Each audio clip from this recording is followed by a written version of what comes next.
Good afternoon, ladies and gentlemen. My name is Bruce Jones Jr., and welcome to my TED Talk.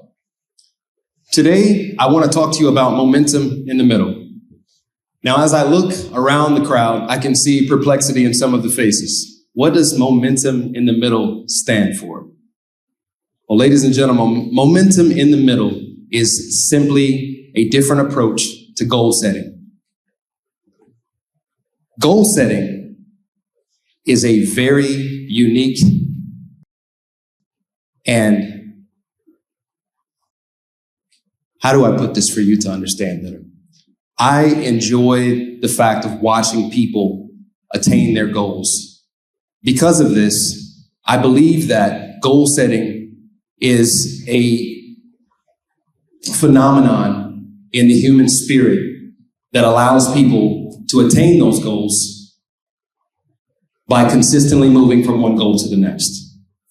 From the earliest authors to marathon runners, from corporate boardroom executives to combatant commanders, the human and the human spirit has been infatuated with attaining goals throughout history. Now you know what momentum in the middle is about, moving from one goal to the next while maintaining some discipline in our goals. Now, before I get deeper or dive deeper into what goal setting is about, I want to share with you a personal story. I share this freely and openly without sympathy or applause. Roughly 5 years ago, I was involved in a catastrophic motorcycle accident. A few friends and I decided that we were going to go on a motorcycle ride one evening. Roughly 35 minutes into the ride, a taxi driver decided to make an illegal U-turn across both lanes of traffic, 20 feet in front of me. This left me no room for escape, of which I have escaped several close calls. If anybody has driven or ridden in Okinawa, Japan, you know people out here kind of drive how they want to drive. So I clenched my brakes and braced for impact. Upon impact, it rendered me unconscious and it ejected me 50 feet down the street. When I woke up, I could see my friend standing over me pale-faced. As coherency set in, I realized that it was pretty bad.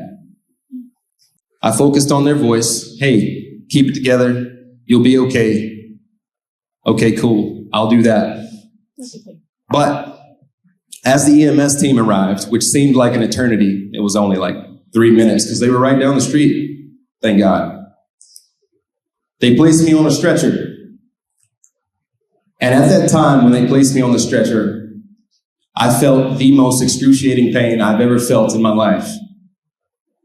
And then I fell back into shock and subsequently unconscious again.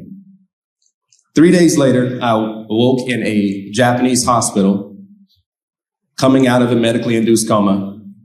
I had 3 very difficult surprises to stomach.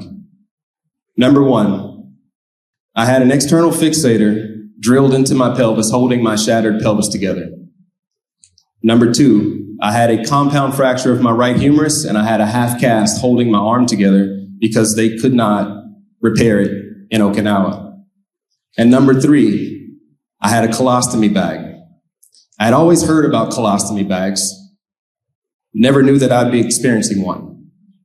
This proved to me that something inside of me had failed. Not something that I'm used to being in the military. So I knew I had to stomach that one, no pun intended. So about 24 hours later, I was stabilized, transferred to U.S. Naval Hospital, Okinawa, of where I was subsequently transferred via aeromedical evacuation to Naval Medical Center Balboa in San Diego, California, of where I would spend some time recovering and follow on surgeries and doing my rehabilitation. Upon arriving, I had 3 more truths to stomach. The physicians came in and they told me, there's a strong possibility that you will never walk again unassisted.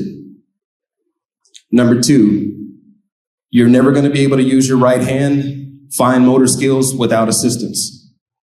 And number 3, you're never going to go to the restroom again like a normal human being.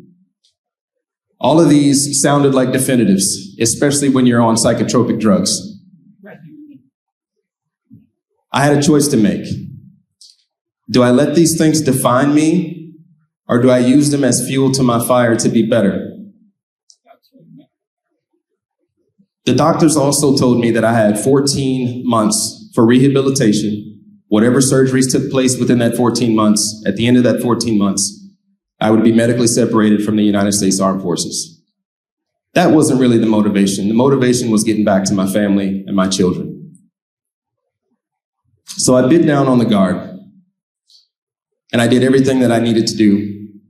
And before I get to how I came back to Okinawa, I want to tell you, 4 months later, I walked into San Diego International Airport.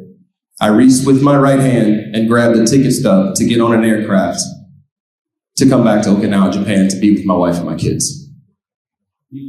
Now, you're asking, how did you do that?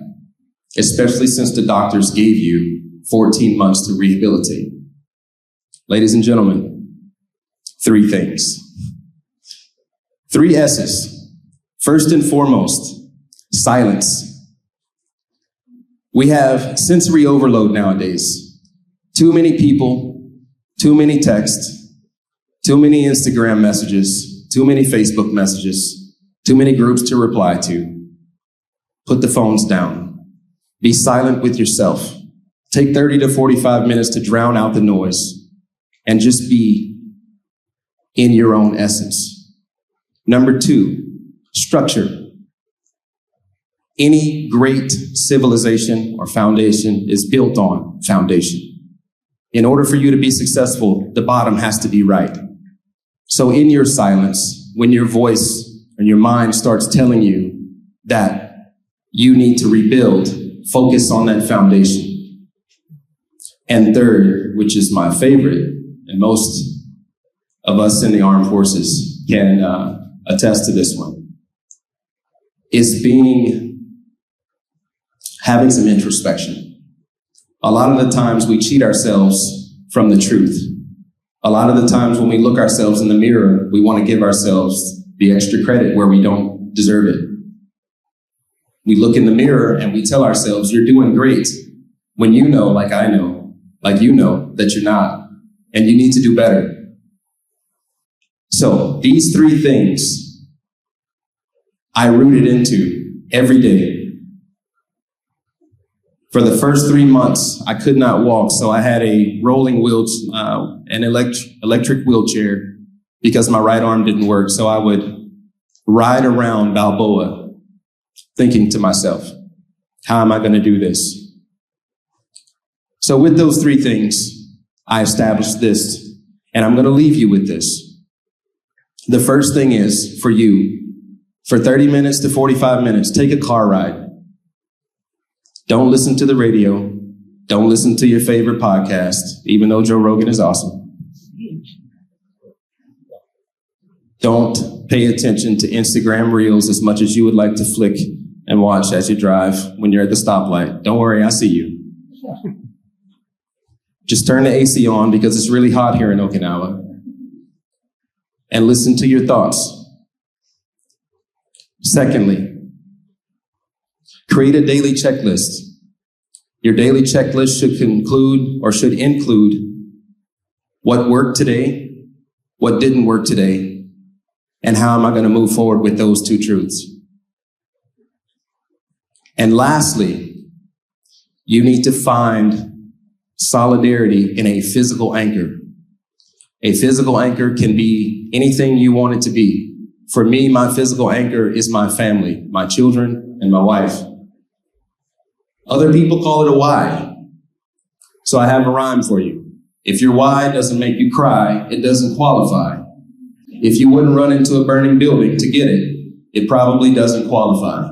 So for those of you out there planning to get that new Ferrari that comes out, I don't think you would cry if it burned up. You got insurance, I'm pretty sure you do.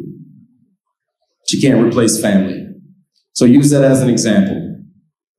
And in closing, ladies and gentlemen, I want you to remember that space in between getting to those goals, ensuring that you're focused on those goals.